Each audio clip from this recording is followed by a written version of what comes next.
आज हम उस किताब में गहराई से उतरते हैं जिसने लाखों लोगों को खुद को समझने, अपनी भावनाओं को जानने और अपनी असली ताकत पहचानने में मदद की है। No more mister nice guy doctor Robert Glover की एक ऐसी किताब है जो ये नहीं सिखाती कि आदमी को रूखा, कठोर, अभद्र या बेरहम बनना चाहिए। ये किताब सिखाती है कि एक आदमी को सच्चा, ईमानदार, मजबूत, संपूर्ण और भावनात्मक रूप से आज़ाद कैसे बनना चाहिए।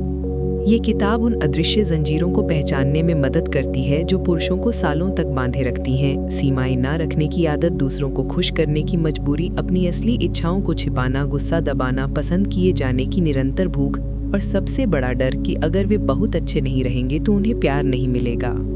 नाइस गाय सिंड्रोम की जड़ें बचपन में छुपी होती हैं। जब एक बच्चा ये सीख जाता है कि प्यार पाने के लिए उसे हमेशा अच्छा, आज्ञाकारी, शांत, मददगार और परफेक्ट रहना होगा, तो वो अपने भीतर एक नकाब बनाना शुरू कर देता है।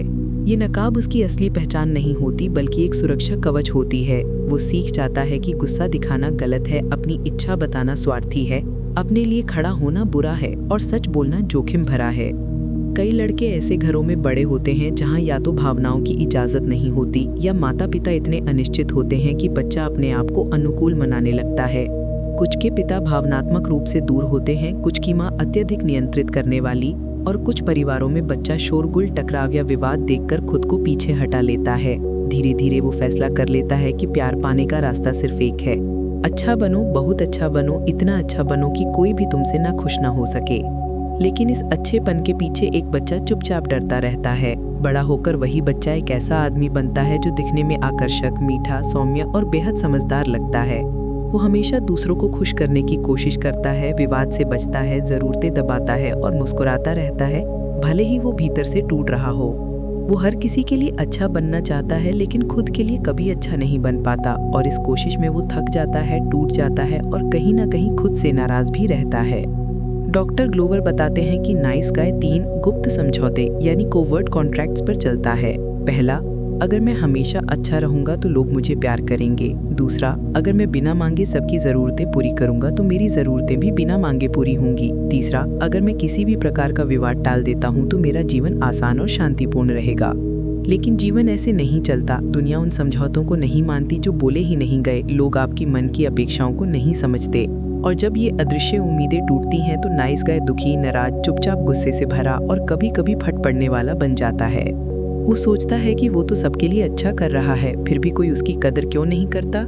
नाइस गाय सिंड्रोम का सबसे बड़ा सत्य ये है कि अत्यधिक अच्छा होना हमेशा दयालु होना नहीं होता। बहुत बार ये डर होता है, टकराव का डर, अस्वीकृति का डर, नापसंद किए जाने का डर। ये अच्छापन दरअसल एक तकनीक है लोगों को खुश रखकर उनसे प्यार, स्वीकृति और सुरक्षा पाने की, लेकिन ये तकनीक कभी भी लंबे समय तक काम नहीं करती। एक नाइस गाय अपनी असल भावनाओं को छिपाता है, चाहे वो गुस्सा हो, चाहे इच्छा, चाहे दुख हो, चाहे ज़रूरत, वो उन्हें दबा देता है। वो ना बोलने से डरता है, वो हदें तय नहीं कर पाता, वो अपनी राय नहीं बताता, वो अपनी इच्छाओं को गंदा या गलत मान लेता है और धीरे धीरे उसकी पहचान खोने लगती है।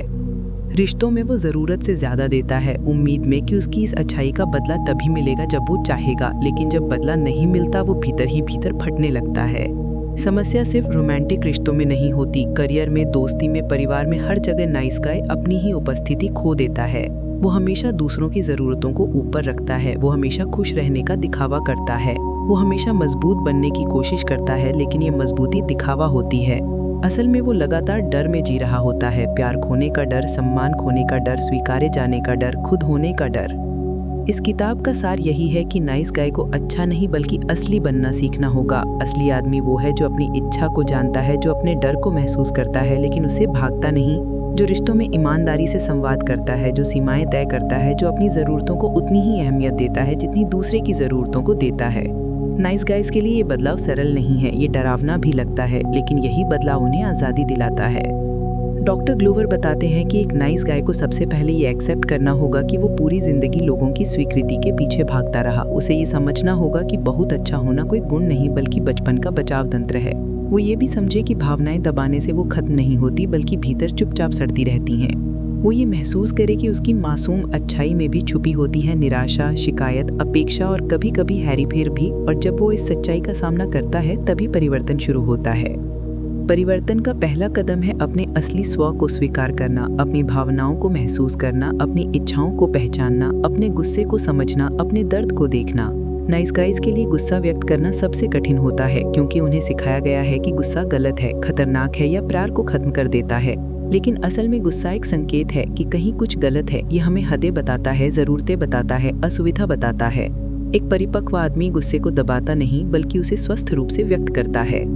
इसके बाद आता है सीमाएं तय करना। नाइस गाय एक ना बोलते ही डर महसूस करता है। उसे लगता है कि लोग उसे छोड़ देंगे, लेकिन असल में सीमाएं संबंधों को कमजोर नहीं बल्कि मजबूत दिखाती हैं। सीमाएं सच्चाई लाती हैं, स्पष्टता लाती हैं, परिपक्वता लाती हैं। जब एक आदमी सीमाएं तय करता है तो लोग उसे अधिक सम्मान देते हैं, न कि कम। वो खुद भी खुद का अधिक सम्मान करने लगता है। रिश्तों में नाइस गाइज का संघर्ष सबसे ज्यादा होता है। वे सोचते हैं कि ज्यादा अच्छा, ज्यादा मीठा, ज्यादा मददगार होने से उन्हें प्यार मिलेगा, लेकिन ये भ्रम है। साथ ही ऐसे पुरुष को चाहते हैं जो खुद को जानता हो, अपनी बात रखता हो, अपनी इच्छा व्यक्त करता हो, फैसले ले सके, जिम्मेदारी उठाए और भावनात्मक रूप से सच्चा हो। अत्यधिक अच्छा होने से आकर्षण नहीं बढ़ता, घटता है। जब एक पुरुष अपनी इच्छा, अपने विचार, अपनी असहमति, अपने डर और अपनी सीमाएं व्यक्त कर पाता है, तभी रिश्ते में असली नजदीकी पैदा होती है। डॉक्टर ग्लोवर ये भी बताते हैं कि पुरुषों को पुरुष मित्रों की बेहद जरूरत होती है। नाइस गाइज अक्सर सिर्फ महिलाओं के साथ ही भावनात्मक रूप से खुलते हैं, जिससे उनके रिश्तों पर अनचाहा बोझ पड़ता है। मजबूत, ईमानदार पुरुष मित्रता एक पुरुष को भावनात्मक संतुलन देती है, आत्मविश्वास देती है और उसे खुद को समझने में मदद करती है। पैसे और करियर में भी नाइस गाय संघर्ष करता है। वो बढ़ोतरी मांगने से डरता है, बातचीत करने से डरता है, अपना हक मांगने से डरता है। वो अपेक्षाओं से दबना स्वीकार कर लेता है, लेकिन अपनी जरूरतों का संघर्ष नहीं कर पाता। ये किताब सिखाती है कि एक आदमी को अपने करियर और पैसों पर नियंत्रण लेना चाहिए, अपनी महत्वाकांक्षा से नहीं डरना चाहिए और अपने मूल्यों को पहचानना चाहिए। सबसे बड़ा परिवर्तन तब आता है जब आदमी खुद को वैलिडेट करना सीखता है, जब वो समझता है कि उसकी कीमत उसके अच्छे होने से नहीं बल्कि उसके होने से है। जब वो अपनी उपलब्धियों पर खुद को शाबाशी देता है, अपने संघर्षों के लिए खुद को क्षमा करता है और दूसरों की स्वीकृति का इंतजार करना बंद कर देता है। वो खुद को चुनना सीखता है, वो खुद के साथ खड़ा होना सीखता है।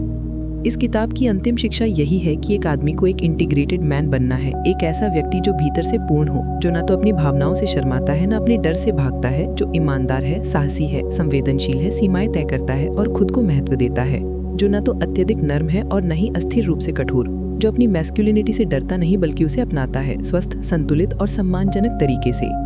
दुनिया को नाइस गाय नहीं चाहिए, दुनिया को दयालु, मजबूत, ईमानदार, सीमाओं वाले पुरुष चाहिए। दयालुता ताकत है, जबकि नाकली अच्छाई कमजोरी है। दयालुता दिल से आती है, जबकि नाइसनेस डर से आती है। दयालुता जीवन बदलती है, जबकि नाइसनेस जीवन को बोझ बना देती है। कल्पना करो एक ऐसे आदमी की जो अब खुद को नहीं छुपाता, जो अपनी बात खुलकर कहता है, जो अपनी भावनाओं को महसूस करता है और ईमानदारी से व्यक्त करता है, जो सीमाएं रखता है और दूसरों की सीमाओं का सम्मान भी करता है, जो अपनी इच्छा बताने से नहीं शर्माता, अपने दर्द को स्वीकार करता है, अपनी गलतियों को मानता है और अपनी सच्चाई पर खड़ा रहता है, जो प्यार के लिए खुद को नहीं बदलता बल्कि खुद को अपनाता है। ये आदमी एक नया इंसान नहीं बल्कि वही असली इंसान है जो वो हमेशा से भीतर था, लेकिन डर से बाहर नहीं आ पाया। नो मोर मिस्टर नाइस गाय एक किताब से ज्यादा एक दर्पण है। ये हमें दिखाती है कि हम क्या हैं और हमें क्या बनना चाहिए। ये हमें सिखाती है कि असली आजादी तब आती है जब हम स्वीकृति मांगना छोड़कर असली जीवन जीना शुरू करते हैं। असली प्यार तब मिलता है जब हम नकाब नहीं बल्कि दिल खोलते हैं। असली सफलता तब मिलती है जब हम दूसरों के नियम नहीं अपने नियमों पर चलना सीखते हैं। असली आत्मसम्मान तब आता है जब हम खुद को महत्वपूर्ण मानना शुरू करते हैं। अगर आपने कभी महसूस किया है कि आप बहुत देते हैं लेकिन कम पाते हैं, अगर आपने कभी लोगों को खुश करने की मजबूरी महसूस की है, अगर आपने टकराव से डर महसूस किया है, अगर आपने अपनी बात दबाई है, अगर आपने जरूरतें छुपाई हैं, अगर आपने मुस्कुराकर डर छुपाया है, अगर आपने सोचा है कि अच्छा बनकर ही प्यार मिलेगा, तो ये किताब आपके लिए है, ये यात्रा आपके लिए है और ये आज़ादी आपके लिए है। आपको परफेक्ट नहीं बनना है, आपको सिर्फ असली बनना है। यही इस किताब का सार है। डर से आज़ादी, स्वीकृति से मुक्ति, नकली अच्छाई से दूर, असली इंसान के करीब। ये अंत नहीं है, ये शुरुआत है।